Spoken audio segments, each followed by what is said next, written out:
최근 재벌가 3세들이 마약 범죄에 연루되면서 마약 유통 경로 문제도 수면 위로 떠오르고 있습니다. 불특정 다수가 이용하는 SNS가 대표적인데요. 네, 실제 만나지 않고 거래가 이루어지다 보니 그만큼 추적도 또 수사도 어려워졌습니다. 정인용 기자입니다.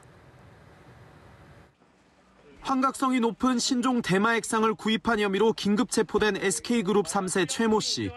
최 씨에게 마약을 전달한 이모 씨는 SNS를 통해 판매자에게 대마를 구한 것으로 알려졌습니다. 실제로 한 포털 사이트에 마약을 뜻하는 은어를 사용해 검색해봤더니 안전거래라는 문구와 함께 각종 SNS 사이트가 보입니다.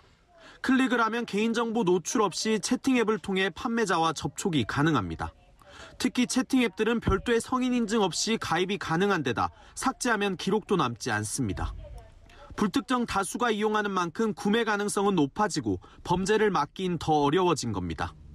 경찰 관계자도 최근엔 마약 판매자와 구매자 사이 대면 접촉을 하지 않아 연루자 검거가 어렵다고 말했습니다. 대검찰청 자료를 보면 마약류 범죄 모니터링 시스템에 적발된 불법 게시물과 사이트는 최근 3년 새 20배 넘게 급증했습니다. 온라인 거래에 대한 규제라든가 통제가 좀 더 강화돼야 될 때고 유사 약물이라든가 이런 어떤 표현돼서는 안 될 것들이 표현되지 못하도록 어떤 걸러낼 수 있는 스토링할 수 있는 그런 기계적 장치가 마련되도록 강요한다라든가. 클럽 버닝썬 사건을 계기로 마약류 관련 범죄를 집중 단속하고 있는 경찰은 마약 원료가 되는 양귀비와 대마 불법 경작 단속에도 나서고 있습니다. 연합뉴스TV 정인용입니다.